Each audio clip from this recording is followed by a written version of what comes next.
እነዚህ ሁሉ ሊቃነ ጳጳሳት እያሉ እነዚህ ይሄ ሁሉ ሺህ ካህናት እያለ በሚሊዮን የሚቆጠሩ ምዕመናን እያሉ ባቀናችሁ ሀገር በሰራችሁ ሀገር ላይ ቤተክርስቲያኗ ድምጿ አልደመጥ ብሎ የሚሰማታታ ልጆቿ በየቀኑ እንደ በግ እየታረዱ ነው ያሉት።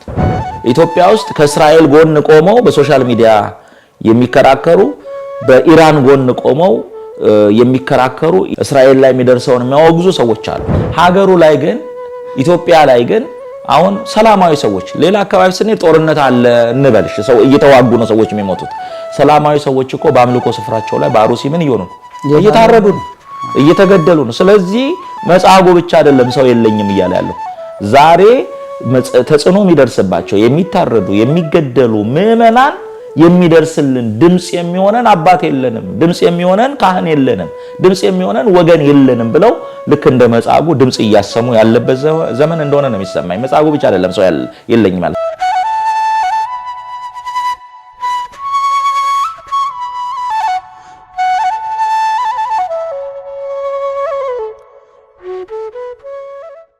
በስመ አብ ወወልድ ወመንፈስ ቅዱስ አሐዱ አምላክ አሜን። ክቡራን ተመልካቾቻችን ሰላም እግዚአብሔር ከሁላችን ጋር ይሁን። ይህ መርሃ ግብር የሚተላለፍላችሁ በሰሜን አሜሪካ በዋሽንግተን ዲሲና አካባቢው ሀገረ ስብከት በሜሪላንድ ግዛት በጽርሐ ጽዮን መንፈስ ቅዱስ ቤተክርስቲያንና በምዕራፈ ቅዱሳን ቅድስት አርሴማ ገዳም የሚዲያ ክፍል በኃይለ ጥበባት መንፈሳዊ መርሃ ግብር ነው። እንደ ቀድሞ ሁሉ በአብይ ጾም ያሉትን ሰንበታቶች በሚመለከት ስንማማር እንደቆየ ነው። አሁንም ዛሬ ያለንበትን የአራተኛውን ሰንበት በተመለከተ እንማማራለን። ለዚህ ዝግጅት መቃናት መሳካት በመካከላችን ተገኝተው የሚያስተምሩንና ለጥያቄዎቻችን መልስ የሚሰጡን መላከመዊ ቀሲስ መምህር ተስፋዬ መቆያ ከኛ ጋር አሉ። እኔም ፕሮግራሙን እየመራሁኝ ከናንተ ጋር ቆያለሁኝ። እግዚአብሔር ከሁላችን ጋር ይሁን። አብራችሁ ፕሮግራሙን እንድትከታተሉ ጋብዛችኋለሁ። እግዚአብሔር ይባርከን። ክቡር አባታችን እንኳን በሰላም መጡ።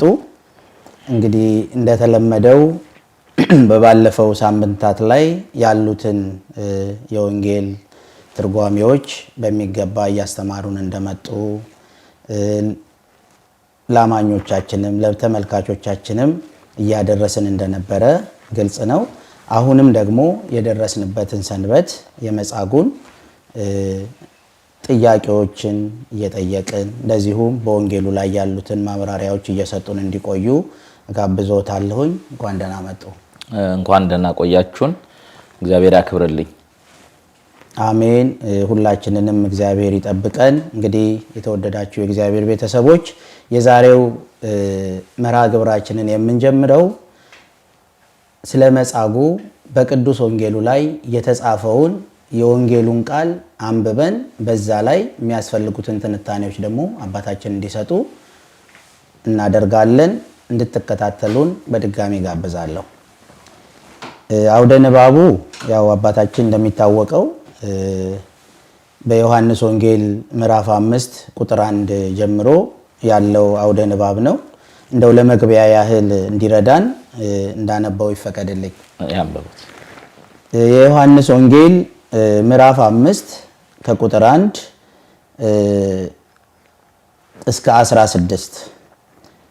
ከዚህም በኋላ በአይሁድ ባህል እንዲህ ሆነ፣ ጌታችን ኢየሱስ ወደ ኢየሩሳሌም ወጣ። በኢየሩሳሌምም በበጎች በር አጠገብ መጠመቂያ ነበረች። ስሟም በዕብራይስጥ ቤተሳይዳ ይሏታል። 5 እርከኖች ነበሯት። በዚያም ዕውሮች፣ አንካሳዎች፣ ሰውነታቸው የሰለለ ብዙ ድውያን ተኝተው ውሃው በሚናወጥበት ይጠባበቁ ነበረ። የእግዚአብሔርን መልአክ ወደ መጠመቂያው ወርዶ ውሃውን በሚያናውጥ ጊዜ ከውሃው መናወጥ በኋላ በመጀመሪያ ወርዶ የሚቀመጥ ካለበት ደዌ ሁሉ ይፈወስ ነበርና። በዚያም ከታመመ 38 ዓመት የሆነው አንድ ሰው ነበረ። ጌታችን ኢየሱስንም ያ ሰው በአልጋው ተኝቶ ባየ ጊዜ በደዌው ብዙ ዘመን እንደቆየ አውቆ ልትድን ትወዳለህን? አለው። ድውዩም መልሶ አዎ ጌታዬ ሆይ ነገር ግን ውሃው በተናወጠ ጊዜ ወደ መጠመቂያው የሚያወርደኝ ሰው የለኝም። እኔ በምመጣበት ጊዜ ሌላ ቀድሞኝ ይወርዳል አለው። ጌታ ኢየሱስን ተነስና አልጋህን ተሸክመ ሂድ አለው። ወዲያውኑም ያ ሰው ድኖ አልጋውን ተሸክሞ ሄደ። ያቺ ቀንም ሰንበት ነበረች።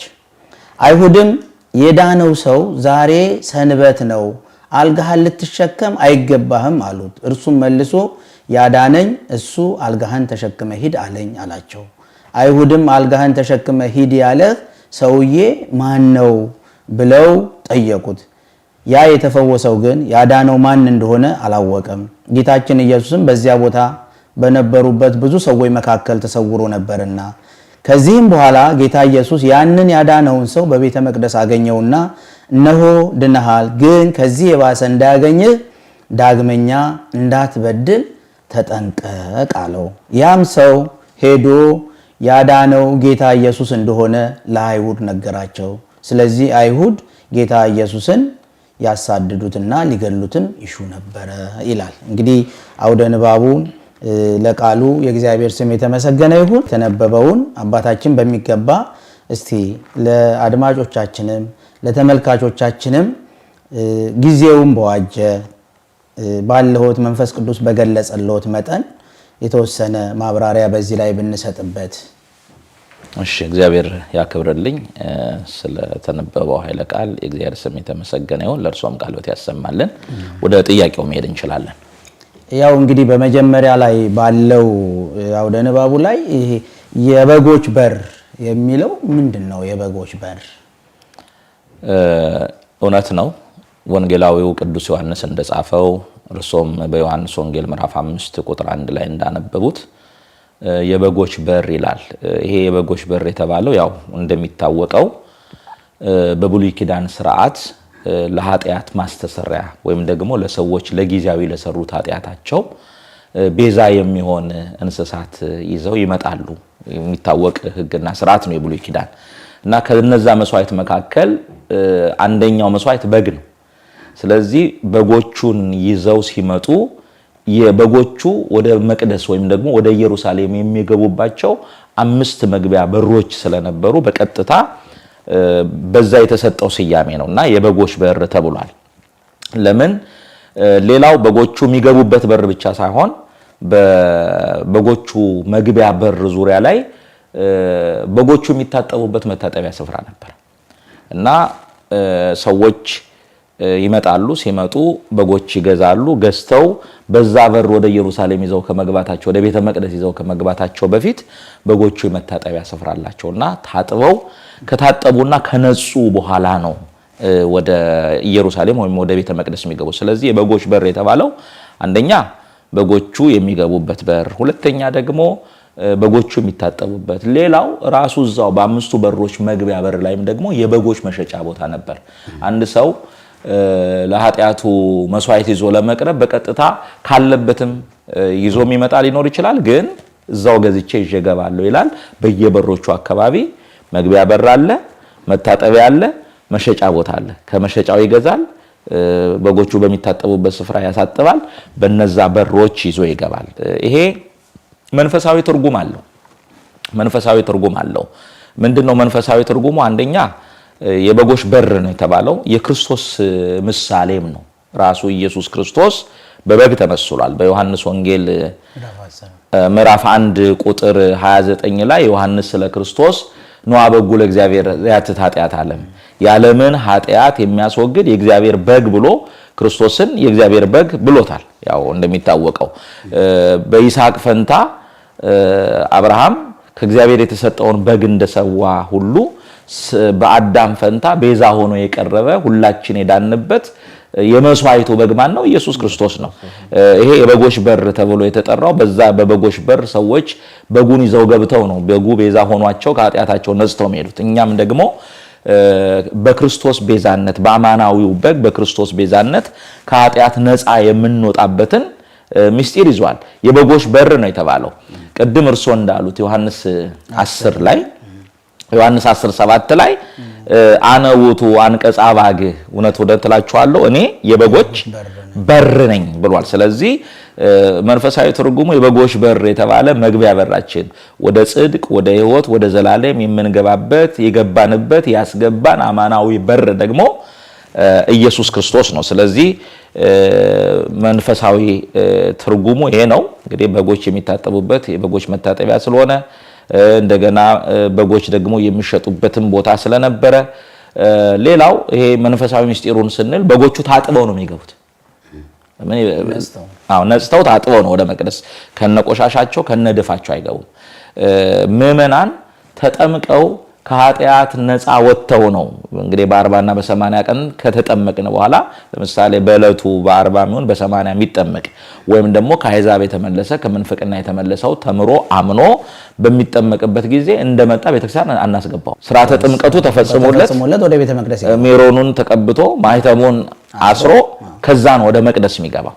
ስለዚህ እነዚህም በጎች ታጥበው ወደ መቅደስ እንደሚገቡ እኛም ተጠምቀን ከኃጢአታችን ነጽተን ወደ ቤተ መቅደስ እንገባለን። ሌላው ለምሳሌ በልጅነት ኖሯቸው በ40 በ80 ተጠምቀው ነገር ግን ከሃይማኖት ወጥተው ሄዱ ወይም ደግሞ በበደልና በኃጢአት የኖሩ ሰዎችም ሲመጡ ንስሐ ገብተው የንስሐ ጥምቀት ተጠምቀው አይደለም ወደ ቤተ መቅደስ የመግባታቸው ምሳሌ ነውና የቀጥተኛ ትርጉሙ ያው በጎች የሚገቡበት በር ስለነበረ ነው። መንፈሳዊ ምስጢሩ ደግሞ ይሄ ነው።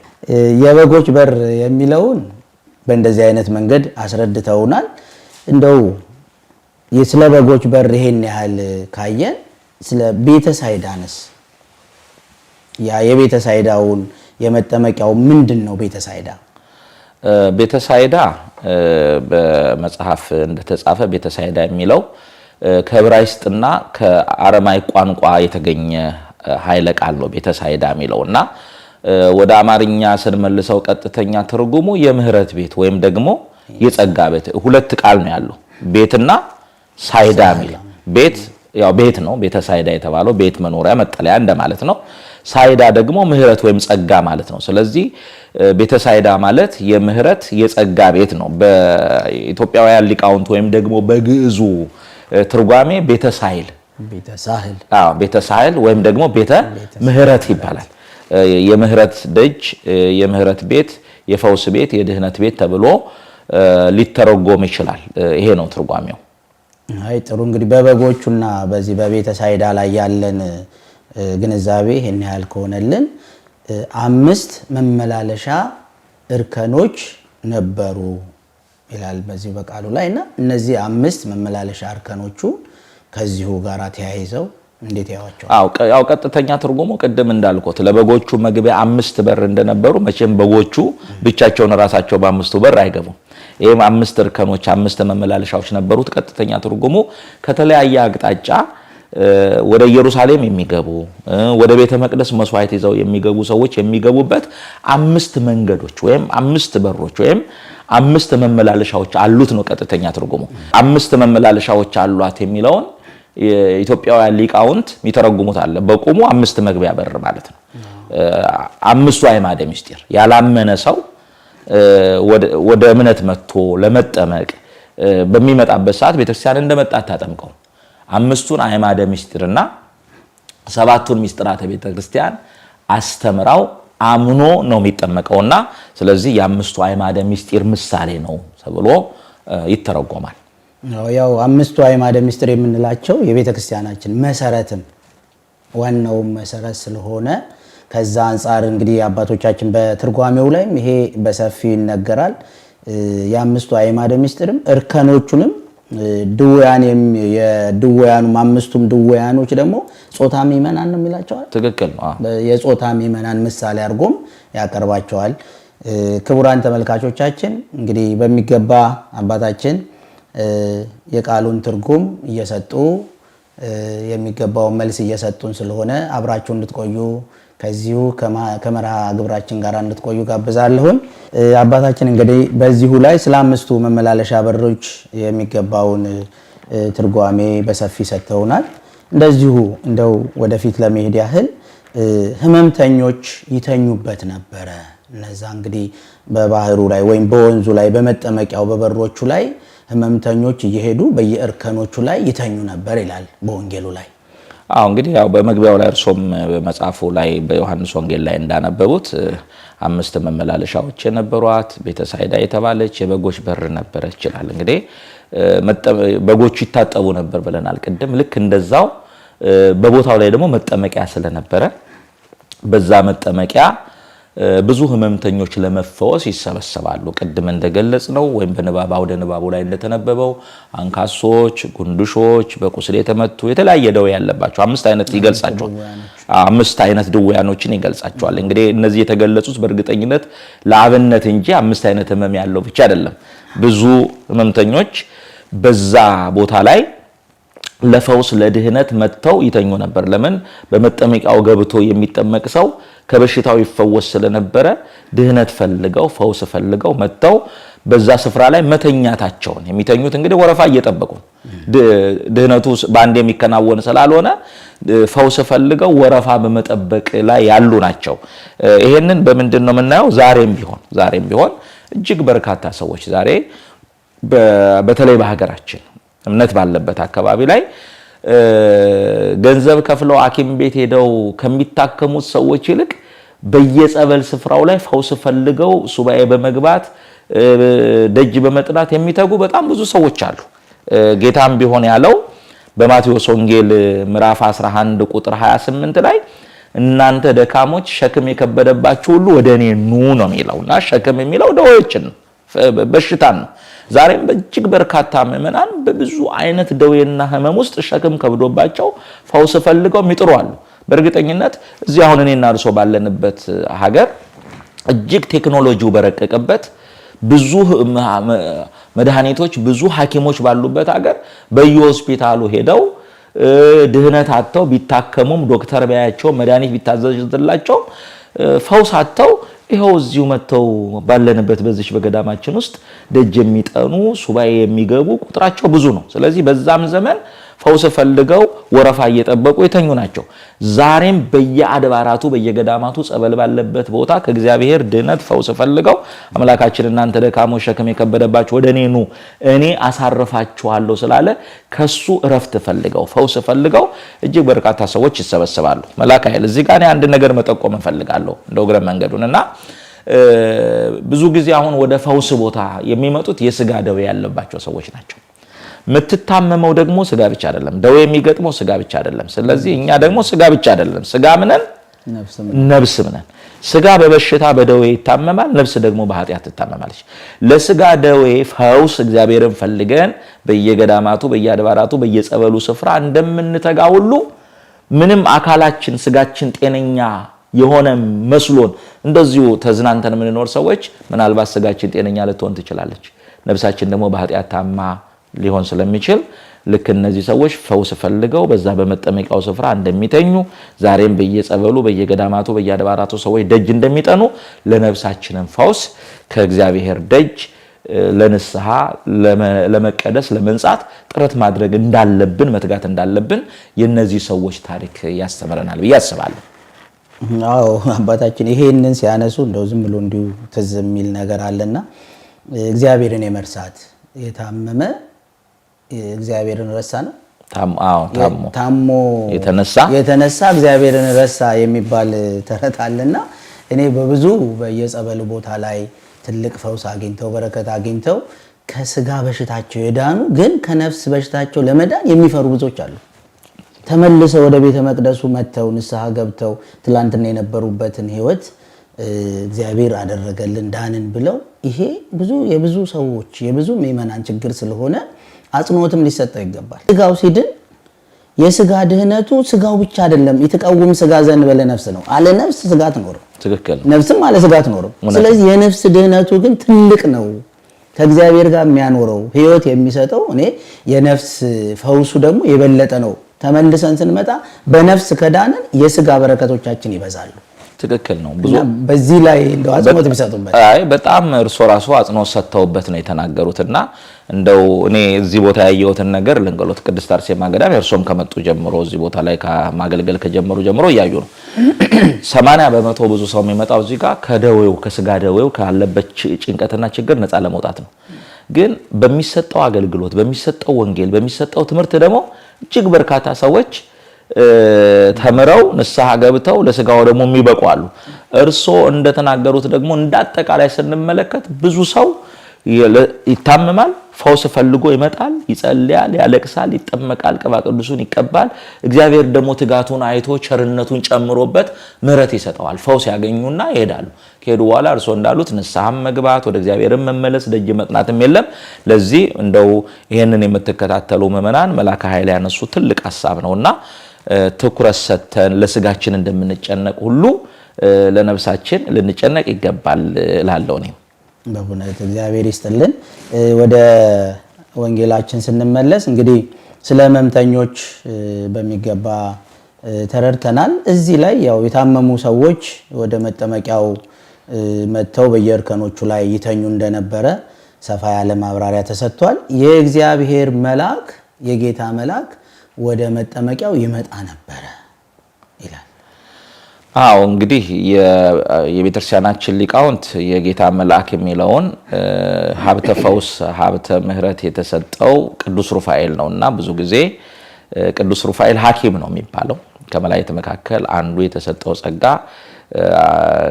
በምጥ ላይ ያሉትን በሰላም እንዲገላገሉ እንዲወልዱ የሚያደርግ የታመሙትን ደግሞ የመፈወስ ትልቅ ሌሎቹ አይፈውሱም ማለት አይደለም።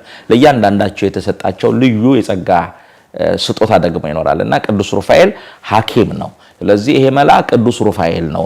ወደ እርሶ ጥያቄ ስመጣ የጌታ መልአክ የሚመጣበት ምክንያት እዛ መጠመቂያው ጋር የሚደረገው ድህነት የጽድቅ ድህነት ወይም ደግሞ ከእግዚአብሔር የሆነ መሆኑን ለማረጋገጥ ነው። የሚመጣው መልአክ ሲባል የእግዚአብሔር መልአክ ነው፣ ቅዱስ መልአክ ነው። የሚመጣበት ዋናው ምክንያት ጸበሉን ለመባረክ ነው። አሁን ይናወጥ ነበረ የሚለው ቃል ልክ መልአኩ መጥቶ በሚባርከው ጊዜ መናወጥ ይጀምራል።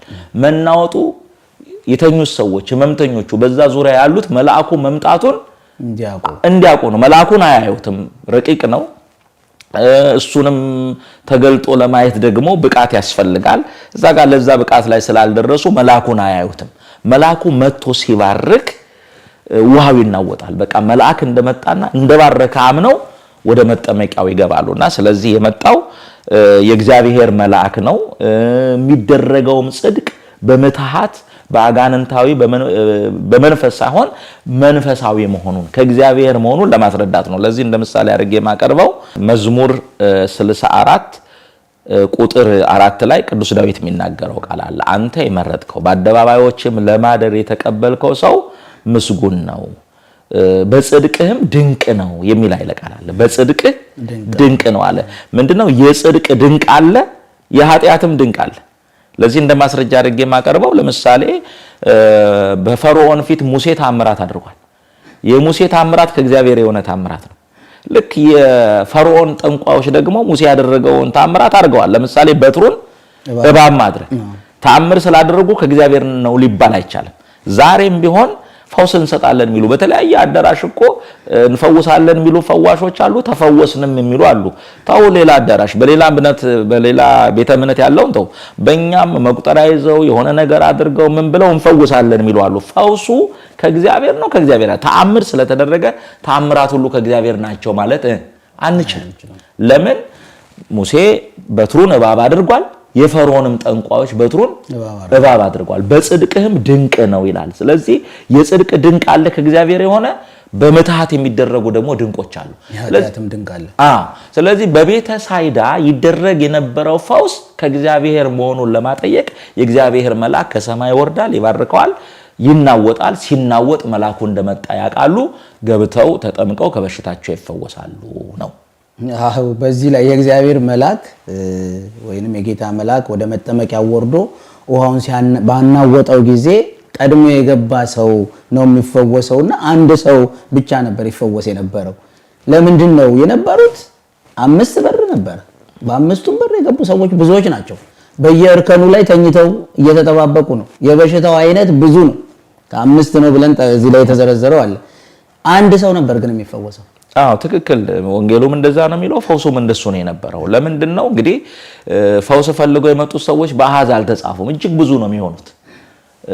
ያ መንፈሳዊ ሆስፒታል ነው፣ የፈውስ ቦታ ነውና እርሶ እንደጠየቁት አንድ ሰው ነው የሚድነው። አንድ ሰው የሚድንበት ዋናው ምክንያት ዘመኑን ለማጠየቅ ነው። ያ ዘመን የጨለማው ዘመን የብሉይ ኪዳን ዘመን ፍጹም የሆነ ድህነት ለሰዎች አልተሰጠም።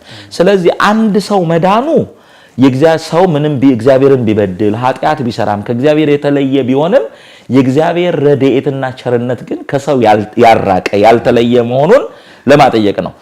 ጨርሶ እግዚአብሔር ትቶናል፣ እግዚአብሔር ከኛ ጋር የለም ብለው ተስፋ እንዳይቆርጡ ፈውስ ያሳያቸዋል። ፈውሱ ግን በቀን ስንት ሰው ነው? አንድ ሰው ነው። ስለዚህ ያ ሰው መዳኑ የእግዚአብሔር ምሕረት፣ የእግዚአብሔር ቸርነት፣ የእግዚአብሔር ረድኤት ከነሱ ያልተለየ መሆኑን ለማጠየቅ ነው። ሁለተኛ ሰው ሶስተኛ ሰው ወይም ደግሞ የነበረው ሰው አንድ የገብቶ ደግሞ አለመዳኑ ለሰው ልጆች ፍጹም የሆነ ድህነት ፍጹም የሆነ ፈውስ ገና ምን አላለም አልተሰጠም። ለምን የሰው ልጅ ፍጹም የሆነውን ድህነትና ፈውስ የሚያገኘው በዕለተ ዓርብ በቀራንዮ በሚቆረሰው ስጋ በሚፈሰው ደም ስለሆነ የእግዚአብሔር ረድኤትና ቸርነት ከሰው አለመለየቱ ፈውሱ ያንን ያመለክታል።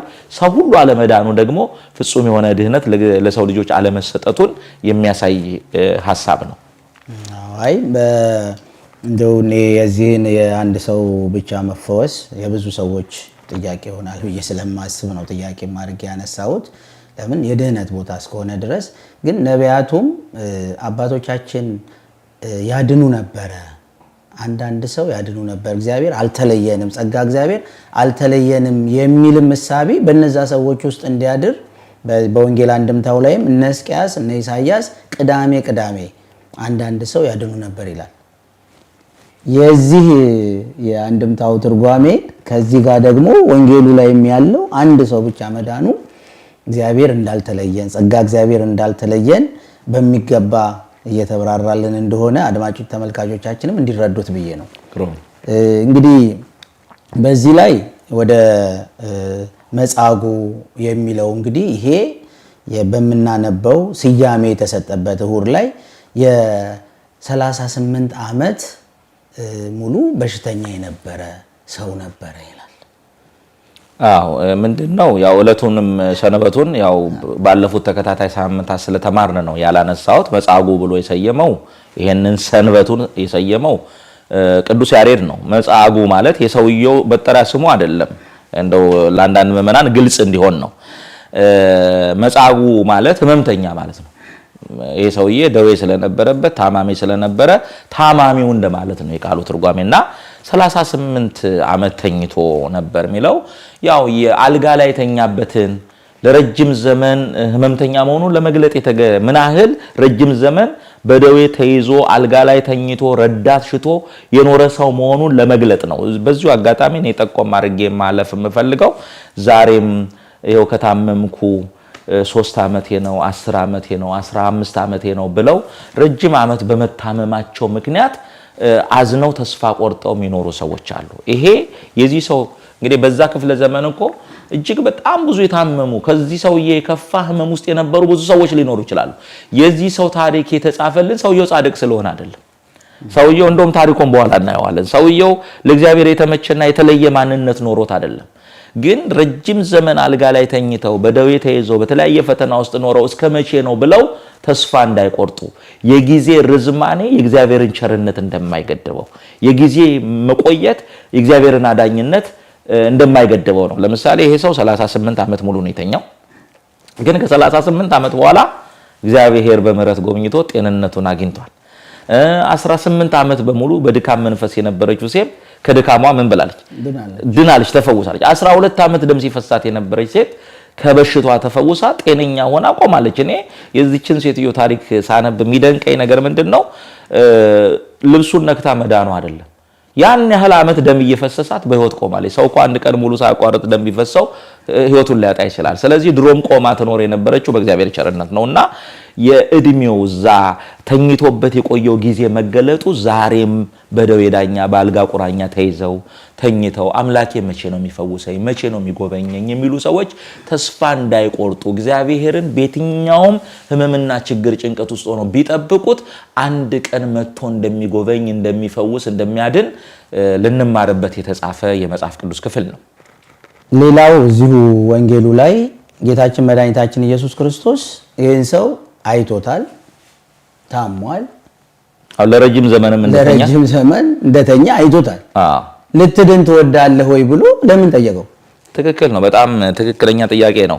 ሲያየው ለረጅም ዘመን እንዲሆኑ እንደተኛ አውቋል ይላል። ለምን በመጽሐፍ እሱ ስለ ሰዎች ሊነግረው ማንም ሊነግረው አያስፈልግም። እሱ ሁሉን ያውቃል፣ ሁሉን አዋቂ ስለሆነ ለረጅም ዘመን እንደተኛ አውቋል።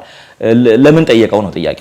ህመምተኛ መሆኑን እያወቀ ለረጅም ዘመን እንደተኛ እያወቀ ጥያቄ አቅርቦለታል። የመጀመሪያው እዚህ ጋር የምትከታተሉ ምዕመናን እንድትረዱ የምፈልገው እግዚአብሔር በሰዎች ህይወት ውስጥ የሰዎችን ነፃ ፈቃድ የሚጠብቅ አምላክ ነው። አንደኛ አስገድዶ የሚገዛ አምላክ አይደለም። አስገድዶ እንዲህ አድርግ፣ አሁን ይሄ የህይወት መንገድ ነው፣ በህይወት መንገድ ብትሄድ ህይወት ታገኛለህ። ይሄ ደግሞ የሞት መንገድ ነው፣ ብትሄድ ትሞታለህ። ግን የወደድከውን አድርግ ብሎ ነፃ ፈቃድ የሰጠ ነው። ይህን ሰውዬ የጠየቀበት ምክንያት አለው። አንደኛ ነፃ ፈቃዱን ለመጠየቅ ነው።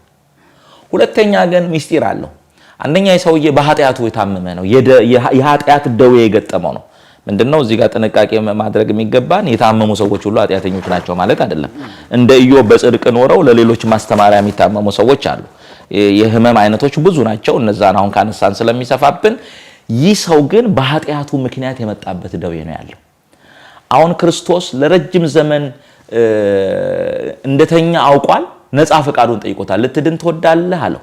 ለምን? ኃጢአተኛን የማይተው አምላክ መሆኑን ለማሳወቅ ሊያድነው ፈልጓል። ዛሬም በየትኛውም ኃጢአት ውስጥ ብንኖር እግዚአብሔር ኃጢአተኛ ናችሁ ብሎ የሚተወንና የሚጠላን አምላክ አይደለም። እግዚአብሔር ከአባት በላይ አባት ነው፣ ከእናትም በላይ እናት ነው። እግዚአብሔር አንዲት እናት ልጇ በጭቃ ተጨማልቆ ሜዳ ላይ ወድቆ ቆሽሽ ብሎ ብታገኘው አይ ልጄ በጭቃ ተጨማልቆ ቆሽሾ ወድቋል ብላ ሕፃን ልጇን ትተው አትሄድም። ምንድን የምታደርገው? ከወደቀበት ታነሳዋለች፣ ታጥበዋለች፣ ንጹህ ልብስ ታለብሰዋለች። እግዚአብሔርም ለኛ እናት፣ እግዚአብሔርም ለኛ አባት ስለሆነ ምንም ኃጢአተኞች ብንሆን ኃጢአተኛ ናቸው ብሎ የሚተወን አምላክ አይደለም። ስለዚህ ይህን ሰውዬ በኃጢአቱ ታሟል ብሎ አልተወው፣ ግን ነፃ ፈቃዱን ጠይቆታል። ለምን? ሌላ ጊዜ በሰንበት ያዳነኝ የፈወሰኝ እሱ ነው ብሎ ለምስክርነት ስለሚመጣ እኔ ሳልጠየቀው በግድ ነው ያዳነኝ እንዳይል ነፃ ፈቃዱን ጠይቆ፣ ለምን? ነገ ለሚሰራው ኃጢአቱ ምክንያት እንዳያገኝ ልትድን ትወዳለህን ብሎ ጥያቄ ያቀረበለት። ሰውየው የመለሰው መልስ አለ። ምን ነበር ሰውየው የመለሰው መልስ? ሰው የለኝም የሚል እኮ መልስ ነው የሰጠው። እሱ ሰው የለኝም፣ የእግዚአብሔር መልአክ ወደ መጠመቂያው በመጣ ጊዜ ወደዛ የሚወስደኝ ሰው ስለሌለኝ አልዳንኩም፣ አልተፈወስኩም የሚል ሐሳብ ነው። እውነት ነው። አሁን ቅድም በነበረው ማብራሪያ ላይ እርሶ ሲያብራሩ እዛ መወጣጫው ላይ ማለፊያው መንገዱ ላይ በመጠመቂያው ዙሪያ እጅግ በጣም ብዙ ሰዎች ተኝተው ነበር ብለው ነው ሲያብራሩ የነበሩት። አዎ ለፈውስ የሚመጡት እጅግ በርካታ ሰዎች ናቸው። ስለዚህ ወደዛ መጠመቂያ የሚገባው አንድ ሰው ነው። ወይ ጉልበት ያለው ነው የሚገባው፣ ወይ ዘመድ ያለው ነው፣ ወይ ወገን ያለው ነው የሚገባው። ይሄ ሰውዬ አልጋ ላይ ተኝቷል። ተነስቶ ተጋፍቶ እንዳይገባ ከአልጋው ላይ የሚያነሳው ሰው የለም። ደካማ ነው፣ መምተኛ ነው፣ አቅም የለው። ሁለተኛ ደግሞ ወገን ዘመድ የለውም። 38 ዓመት ነው የተኛው። እሱ ነው ቀድሞ መግባት ያለበት ብሎ ወረፋ የሚያስይዝለት የሚያስጠብቅለት ታግሎ የሚያስገባለት የለም።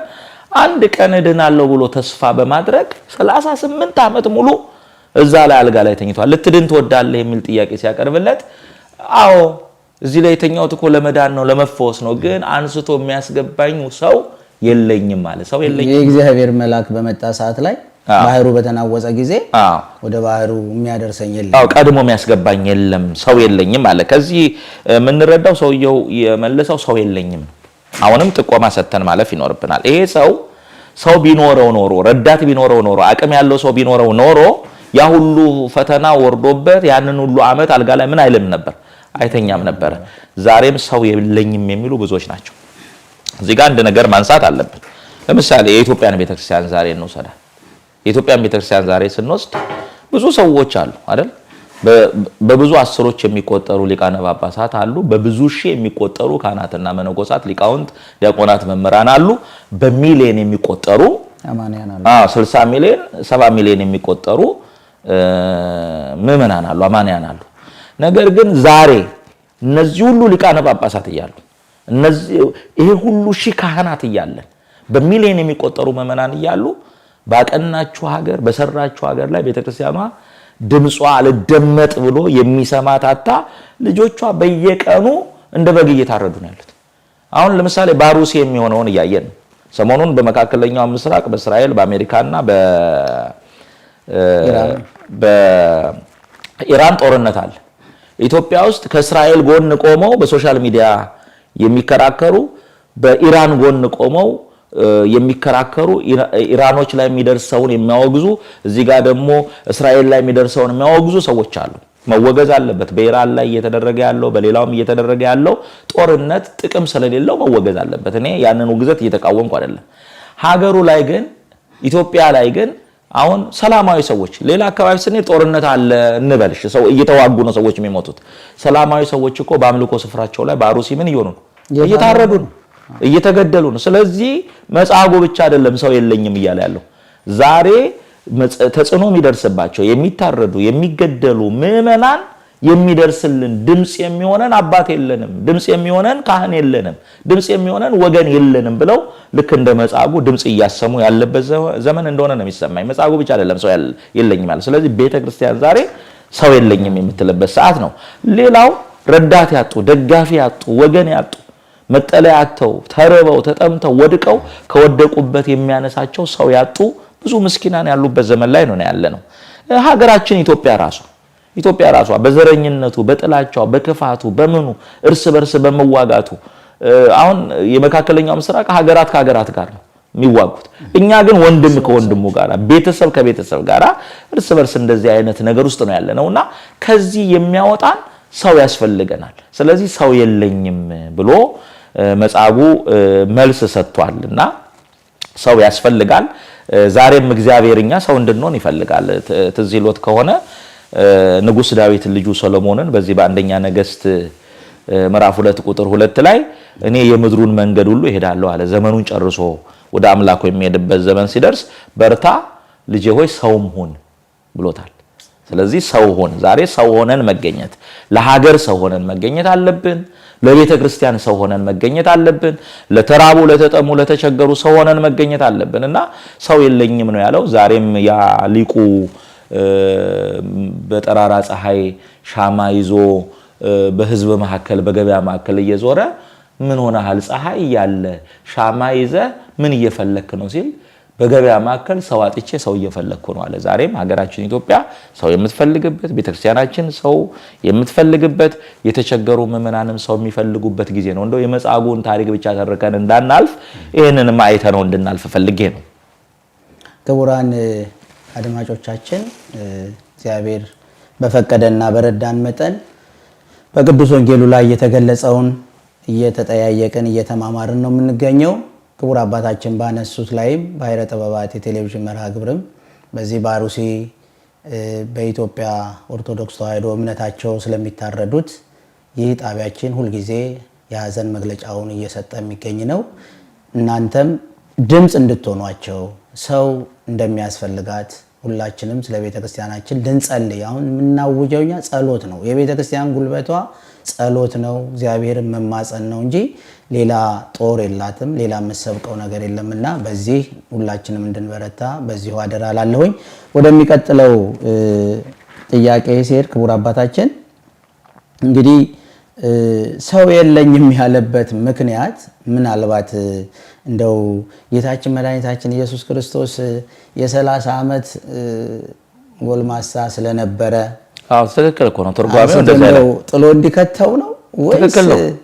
ትክክል እኮ ነው። እርሱ አሁን ያሉት ልክ ትርጓሜው ላይ አንደኛ ጎልማሳ ነበር። የ30 ዓመት ሰው ምን ያህል ጎልማሳ ብርቱ እንደሆነ ብርቱነቱን አይቶ ወይ እሱ አንስቶ ያስገባኝ ይሆናል የሚል ተስፋ አድርጎ ነው። ያው አምላክነቱን አላወቀም፣ ማን እንደሆነ አልተረዳም። ጉልበት ያለው የ30 ዓመት ጎልማሳ ስለሆነ አንስቶ ያስገባኛል። ወይም ደግሞ 5 ገበያ ህዝብ ይከተለው ስለነበረ ከነዚህ ከሚከተሉት ሰዎች አቅም ያላቸውን ጉልበት ያላቸውን አዞልኝ ወደ መጠመቂያው ይከተኛል ብሎ ይሄንን ነበር የሚጠብቀው። በዚህ አጋጣሚ እንደውም ጥሩ ጥያቄ አነሱ። አንዳንድ ጊዜ ሰዎች ለነሱ እንፈልጉት ለሌላው የተደረገው አሁን የሰውዬ እየጠበቀ ያለው መጠመቂያ ውስጥ መግባት ነው። ክርስቶስ ግን እያናገረ ያለው መጠመቂያ ውስጥ እንዲገባ ሳይሆን እሱን ለማዳን ሌላ መንገድ ነው የተጠቀመ ያለው። ትዝ ይሎት ከሆነ ዮሐንስ 9 ላይ ያለውን አይን ያልነበረውን ሰው ወደ ሂድና ተጠመቅ ነው ያለው። ያኛው ሰውዬ ተጠምቆ መጥቷል። በርጤሜዎስን ደግሞ በእጁ ዳሶ ነው የፈወሰው። 12 ዓመት ደም ሲፈሳት የነበረችው ሴት ደግሞ ልብሱን ነክታ ነው የዳነችውና አንዳንድ ጊዜ እኛ እግዚአብሔር እንዲያድነን ወይም እንዲደርስልን የምንጠብቅበት መንገድና እግዚአብሔር በእኛ ህይወት የሚሰራው መንገድ ሌላ ነውና ይሄ ሰው ወይ ጉልበት ስላለው እርሶ እንዳሉ አንስቶ ያስገባኛል ወይ 5 ገበያ ህዝብ ይከተለው ስለነበረ ከነሱ መካከል አንዱ አዞልኝ እነሱ ይከቱኛል በሚል ሐሳቤ ነው ይሄን ጥያቄ ሰውኛ ሐሳብ ስለነበረው አምላክ እንደሆነ ስላላወቀው ኢየሱስ ክርስቶስ እንደሆነ ስላላወቀው ስለነበር ያቺ እንደው እንድትብራራም ብዬ ነው እዚሁ ጋር ተነስና አልጋህን ተሸክመ ሂድ አለው ይላል እኮ በጣም የሚያስደንቅ ነገር ነው አሁን ይሄ ሰው እንኳን አልጋውን ለመሸከም ራሱ ከተኛበት አልጋ ላይ መገላበጥ መነሳትና መውረድ የማይችል የሚያነሳው ሰው የናፈቀው ሰው ይሄ የሚያሳየው ምንድነው እግዚአብሔር እኛን በምህረት ሲጎበኘን እግዚአብሔር በፈውስ ሲጎበኘን እግዚአብሔር በሚያስደንቅ ነገር ሲጎበኘን የማንችለውን እንደምንችል ያደርገናልና አልጋን ተሸከም አለው ማለት ነው ለምን 38 ዓመት ሙሉ የተሸከመችውን አልጋ እሱ ደግሞ ኃይል አግኝቶ ብቃት አግኝቶ አቅም አግኝቶ ይሄ በቃ ፍጹም የሆነ ፈውስና ድነት እንደተደረገለት እግዚአብሔር መፈወሱ ብቻ አይደለም አልጋውን የሚሸከምበት አቅም ሰጠው እስቲ እርሶ ያስቡት እንደው አድማጮችም ይሄንን ተመልከቱ 38 ዓመት ሙሉ በህመም የደከመ ሰው በአንድ ጊዜ አልጋ ለመሸከም የሚችልበትን አቅም እግዚአብሔር ካልሰጠው በቀር ሊያገኝ አይችልም ስለዚህ በሰውኛው አይቻልም ለሰው የማይቻል ይላል የሉቃስ ወንጌል ምዕራፍ 18 ቁጥር 27 ላይ ለሰው የማይቻል ለእግዚአብሔር ይቻላል ተብሎ ተጽፏልና ከእግዚአብሔር ፍጹም የፈውስ አምላክ ፍጹም የደህነት አምላክ በቃ ሲፈውሰን የማንችለውን እንደምንችል አሁን አንዳንድ ጊዜ በቃ እኮ የኔ ህመም ህክምናም የለውም መድኃኒትም የለውም የሞቴን ቀን ነው መጠበቀው የሚሉ ሰዎች አሉ ህክምናው መድኃኒቱ የሌለው በሰው ዘንድ ነው በእግዚአብሔር ዘንድ ግን ሁሉ ነገር ይኖራልና በኦሪት ዘጸአት ምዕራፍ 15 ቁጥር 26 ላይ ፈዋሽ ነኝ እግዚአብሔር ነኝ ይላል እሱን እግዚአብሔር ስላዳነው አልጋህን ተሸክመ ሄዳለው 38 ዓመት የተሸከመችውን አልጋ እሱ ደግሞ በተራው ተሸክሞ ሄደ ይሄ ነው የሚደንቅ እኮ ነው ይሄ ሰውነቱ ራሱ አልቆ 38 ዓመት የሰለለ ሰውነትን በዛይ ሰከንድ ተነስተ አልጋህን ተሸክመ ሄደ ግን እዛው ጋር ደግሞ ወዲያውኑ አልጋውን ተሸክሞ ሄደ ይላል ወዲያውኑ ዳነ ነው ወዲያውኑ ዳነ አልጋውንም ተሸክሞ ሄደ ይላል ወዲያውኑ ዳነ ነው ምናልባት አሁን በዚህ ዓለም የሕክምና ሂደት ላይ ታመን ሐኪም ቤት ስንሄድ ለመዳን ራሱ የሚሰጡን መድኃኒቶች ጊዜ አላቸው አይደል ይሄንን ለዚህ ናህል ወር ወይም ለዚህ ናህል ሳምንት ወይም ለዚህ ናህል ቀን ጧትም ማታም ወይ በቀን አንዴ በቀን ሁለቴ ተብሎ ነው የሚታዘዝልን ስለዚህ መድኃኒቱ ያ ለበሽታችን የተሰጠነ መድኃኒት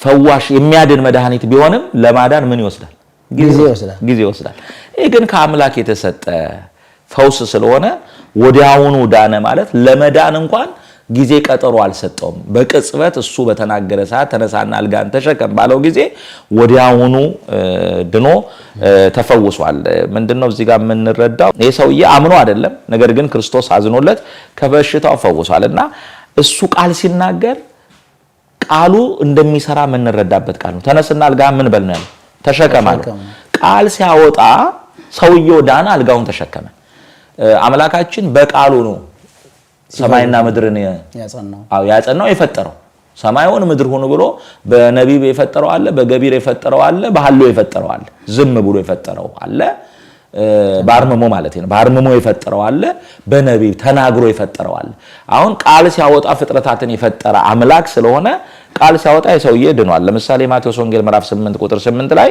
ያን የመቶ አለቃ ቤተ መጥቼ ልጅህን አድንልሃለሁ ሲለው ሰውየው አንተ ቃል ብቻ ተናገር እዚህ ቃል ስታወጣ ቤት ያለው ልጅ ይድናል ብሎ አመን በሰውየውን እምነት አድንቋል ክርስቶስ ስለዚህ በዛን ሰዓት ክርስቶስ ቃል በተናገረ ሰዓት ቤት የነበረው ልጅ ድኗል አሁንም ቃል ሲያወጣ የሰውየ ከበሽታው ምን ብሏል ድኗል ተፈውሷልና ወዲያው መዳኑን ለመዳን ጊዜ እንዳልፈጀበት በዛው ቅጽበት እንደዳና አምላክ እንዳዳነው የሚነገር ኃይለ ቃል ያው የፈውሱ የተደረገበት ወይንም ይሄ ድውይ የዳነው ደግሞ ቀኑ ሰንበት ነበር ይላል እዚህ ጋር ደግሞ ሄደን እዚሁ በወንጌሉ ላይ ደግሞ አይሁድ የዳነበት ያ የዳነውን ሰው በሰንበት ስለዳነ እነሱን ደግሞ ያንጎራጉሩ ነበር ይሄ ነገር እንዴት ነው አሁን እስቲ ትንሽ ማብራሪያ ቢሰጡበት እውነት ነው ጌታችን ይሄንን ሰው ያዳነው በሰንበት ነው ያዳነው ቀኑ ሰንበት ነበረ ነው የሚለው አይሁድ ስለ ሰንበት የነበራቸው መረዳት የተለየ ነው ያው ለሙሴ በተሰጠው ሕግ ላይ ሰንበቴን አክብሩ የሚለውን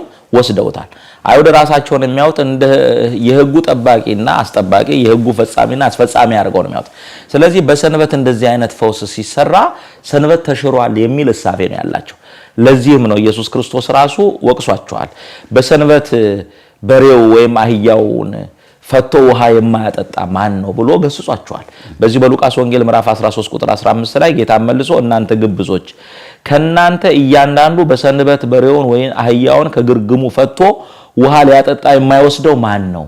በሰንበት እጁ የሰለለችውን ሰው ሲያድነው አይቶ በስራ ቀን እየመጣችሁ ተፈወሱ በሰንበት አይደለም ብሎ ልክ ሰንበት እንደተሻረ አድርጎ የምኩራቡ መሪ ተናግሮ ነበርና በዚህ ኃይለ ቃል ገስጿቸዋል። ስለዚህ ቀኑ ሰንበት ነበረ። እነሱ በሰንበት ሰው መፈወስ የለበትም ብለው ያምናሉ። ከብቶቻቸውን አህዮቻቸውን ግን በሰንበት ያጠጣሉ። ጉርጓድ ቢገባ ከጉርጓድ ያወጣሉና ክርስቶስ ያንን ምሳሌ ሰጥቷቸዋል። ይሄን ጥያቄ እንኳን ጠየቁ። በሚቀጥለው አንድ ሌላ ኃይለ ቃል አለ። ምን ነበር የሚለው? እነሆ ድነሃል፣ ግን ከዚህ የባሰ እንዳያገኝ ደግመ እንዳትበድል ተጠንቀቃለሁ ይላል። እንግዲህ አይሁድ ይሄ ሰውዬ ድኗል፣ እንደውም ማን እንዳዳነው ሁሉ አላወቀም ነበር። መተው በሚጠይቁት ጊዜ ማን ያዳነ ሲሉት ማን እንዳዳነው አላወቀም። ይሰውዬ አንዱ በጣም የሚደንቅ ነገር በኋላ ነው በቤተ መቅደስ አግኝቶ የነገረውና አንዳንዴም አሁን እኔ እዚህ ጋር አንድ ነገር ማንሳት የምፈልገው ዛሬም ከዘላለም ሞት አድኖን ክርስቲያኖች ነን ብለን አብረን እየኖርን ማን እንዳዳነን እንኳን ጠንቅቀን ማናቅ ሰዎች አለን። እና ይሄ ሰውዬ ማን እንዳዳነው አላወቀም ነበር ይላል። በኋላ ላይ ግን በመቅደስ አገኘው ይላል። በመቅደስ አግኝቶ ከዚህ የሚብስ እንዳያገኝ ደግመ ኃጢአት አትስራ የሚል ማስጠንቀቂያ ሰጠው።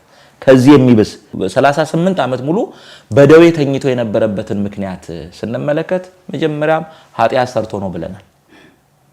ትዝ ይሎታል። መጀመሪያ ስናብራራ በኃጢአቱ ነው ይሄ ደዌ የገጠመው። ስለዚህ እስከ ዛሬ ታመህ የነበረው ኃጢአት ሰርተ ነው። ከዚህ እስከ ዛሬ ከነበረብህ ነገር ደግሞ የሚብስ ነገር እንዳይገጥምህ የሚብስ ነገር እንዳይገጥምህ ደግመ ኃጢአትን አትስራ ብሎ ትእዛዝ ሰጥቶታል። ይሄንን ማስጠንቀቂያ የሰጠው በኋላ ሊሰራ ያሰበውን ነገር ያውቃል። አይሁድ እዚህ ጋር በሰንበት ነው የዳነው ብለው እያጉረመረሙ ነው። በኋላ አይሁድ ክርስቶስን በሸንጎ ፊት ከሰው በሚያቆሙት ጊዜ እኔን በሰንበት ያዳነኝ እሱ ነው ብሎ መቶ ምስክርነት የመሰከረበት ሰው ነው። ቅድም ያሉት ታሞ የተነሳ ፈጣሪውን ረሳ ይሄ ማለት ነው። ይሄ ሰውዬ አድኖት በሰንበት ሰንበትን ሽሮ የፈወሰኝ እሱ ነው ብሎ ከሷል። እንግዲህ በመፈወሱ ምስክር ሆኖ ቀርቧል። እኔ አንድ የሚገርመኝን የመጽሐፍ ቅዱስ ጥቅስ ላስታውሶት ከዚህ ጋር ተያይዞ በዮሐንስ ወንጌል ምዕራፍ 18 ቁጥር 25 ላይ ካህናቱ ሲከሱት በገዢው ፊት እንትን ሲሉ አንድ ቅልብልብ ሰው መጥቶ በጥፊ መታው ይላል። የዮሐንስ ወንጌል ምዕራፍ 18 ቁጥር 23 ላይ በጥፊ መታው። ሲመታው ስለምን ትመታኛለህ ብሎ መልስ ሰጥቷል። እኔ በጣም ይደንቀኝ ያን ሁሉ የሐሰት ምስክር ሲመሰክሩበት ይሰቀል እያሉ ሲጮው ገዢው እስኪደነቅ ድረስ አንድ ቃል አልተናገረም ይላል። ያንን ሁሉ ውሸት ሲናገሩበት ሲከሱት ጲላጦስ እንዲህ ያሉብን አትናገርም ብሎ እስኪጠይቀው ድረስ መልስ ያሰጠ ይሄ ሰውዬ መቶ ሲመታው ስለምን ትመታኛለህ? ክፉ ሰርቼ ከሆነ ስለ ክፉ ስራዬ ልትመሰክርብኝ ይገባል። መልካም አድርጌ ከሆነ ስለ መልካምነቴ ልትናገር ይገባል ይላል። መልካም አድርጎለታል፣ ፈውሶታል። አዎ ፈውሶኛል፣ አድኖኛል፣ መድኃኒት ነው ብለህ መልካም መናገር ይገባል እንጂ ስለምን ትመታኛለህ አለው። ለምን ፈውሶት አድኖት የዳነው ሰው አምላኩን በጥፊ ምን አደረገ? መታው። ዛሬም እግዚአብሔር ያደረገላቸውን ውለታውን፣ አዳኝነቱን፣ ቤዛነቱን ረስተው እግዚአብሔርን የሚበድሉ ሰዎች አሉ። ታመው ከህመማቸው፣ ተቸግረው ከችግራቸው፣ ተጨንቀው ከጭንቀታቸው ነፃ ወጥተው የአምላካቸውን ውለታ የሚረሱ ሰዎች አሉ። እኔ ከዚህ ጋር አንድ ነገር የምጠቁመው 10 ለምጻሞችን አዳናቸውና ከለምጻቸው አንጽቷቸው ሂዱና ራሳችሁን ለካህን አሳዩ ብሎ ላካቸው ጌታ። 9 ዳኑና በዛ ወደ ቤታቸው ሄዱ። አንዱ ሊያመሰግን መጣ። የዳኑት 10 አልነበሩ? 9 የት ሄዱ? ዛሬም ከእግዚአብሔር በረከት፣ ከእግዚአብሔር ፈውስ፣ ከእግዚአብሔር ድነት ነጥቀው ሲጨነቁ ይመጣሉ፣ ይጸልያሉ፣ ይሳላሉ፣ ያለቅሳሉ።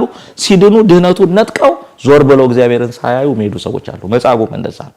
አድኖት ውለታውን ረስቶ ያው ምስክር ሆኖ ቆሞ እንደገና በጥፊ መታው። ወይ መልካም ካደረኩ ስለ መልካምነቴ መናገር፣ መጥፎ ካደረኩ ስለ መጥፎ ስራዬ መናገር፣ ስለምን ትመታኛለህ ብሎ ቃል አውጥቶ ለዚህ ሰው ተናግሯልና ደግመ ኃጢአት እንዳትሰራ ከዚህ የሚከፋ ነገር እንዳያገኝ ብሎ አስጠንቅቆታል። ያንን ረስቶ አምላኩን በጥፊ መታ፣ አምላኩን ሰደበ። ስለዚህ የከፋ ኃጢአት ነው የሰራው ለማለት ነው። ደዌ ስጋ በዛን ጊዜ በአልጋ ላይ ያለ ደዌ ስጋውን ነበረ።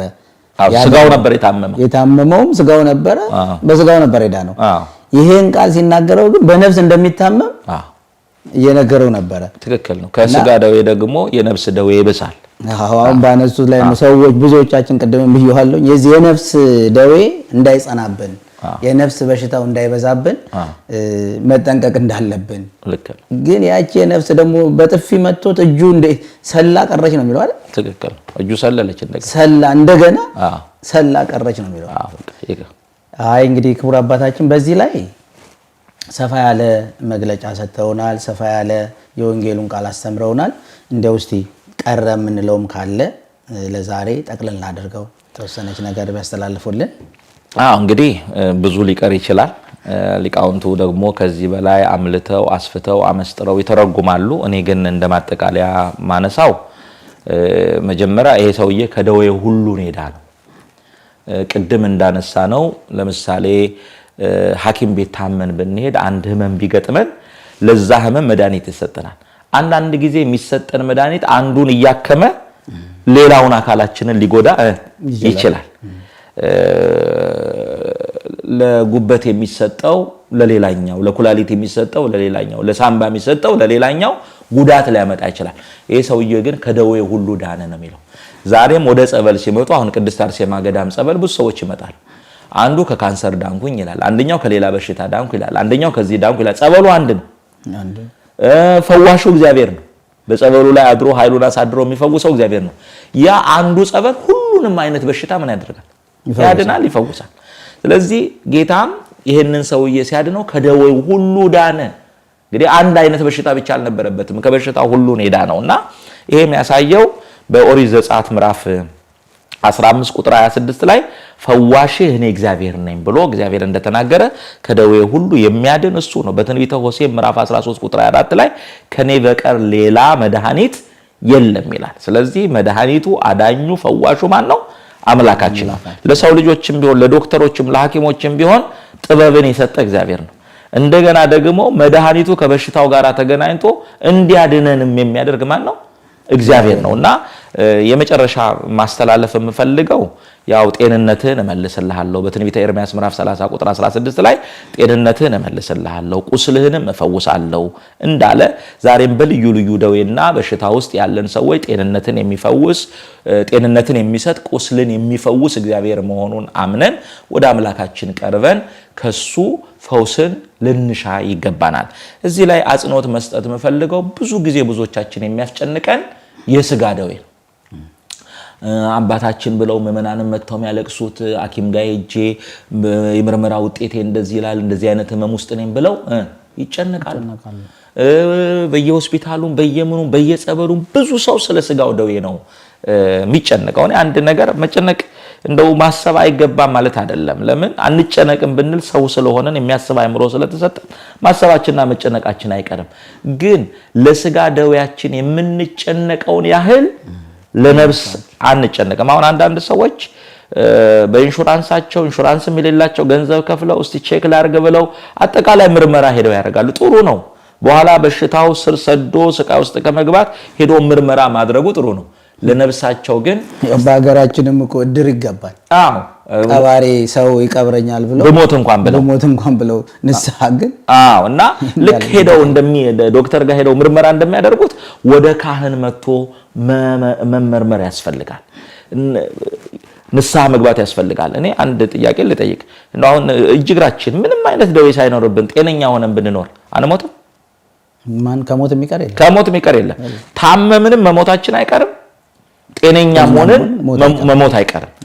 የታመመ ሁሉ ደግሞ አይሞትም። ለምን? ብዙ ጤነኞች ህመምተኞች ይሞታሉ ተብለው እየተጠበቁ ህመምተኞቹ ድነው ጤናሞቹ ደግሞ በድንገት ሊሞቱ የሚችሉበት። ስለዚህ ሰው ስለታመመ አይሞትም፣ ጤነኛም ስለሆነ በህይወት አይኖርም። ግን ጤነኛም ብንሆን ሞት አይቀርም። ለስጋ ፈውስ እንደምንጨነቅ ሁሉ ለነፍስም ፈውስ መጨነቅ አለብን። ነፍሳችን በኃጢአት ትታመማለች። ስለዚህ ነፍስ ደግሞ የምትታከመው በንስሐ የእግዚአብሔርን ቃል በመማር በማምለክ በመጸለይ ወደ እግዚአብሔር በመምጣት ነውና ለነፍስም ህመም መጨነቅ አለብን። በትንቢተ ሕዝቅኤል ምዕራፍ 18 ቁጥር 20 ላይ ኃጢአትን የምትሰራ ነፍስ እሷ ትሞታለች ይላል። ስለዚህ ሰው ከስጋው ደዌ እየዳነ ኃጢአት የሚሰራ ከሆነ ስጋው ለጊዜ ጤነኛ ብትሆንም ነፍሱ ግን ለዘላለም መሞቷ አይቀርም። ስለዚህ ለስጋ ፈውስ እንደምንጨነቅ ነፍሳችንም እንድትፈወስ መጨነቅ አለብን ነው የመጨረሻ መልእክቴ። እግዚአብሔር ያክብርልኝ አባታችን።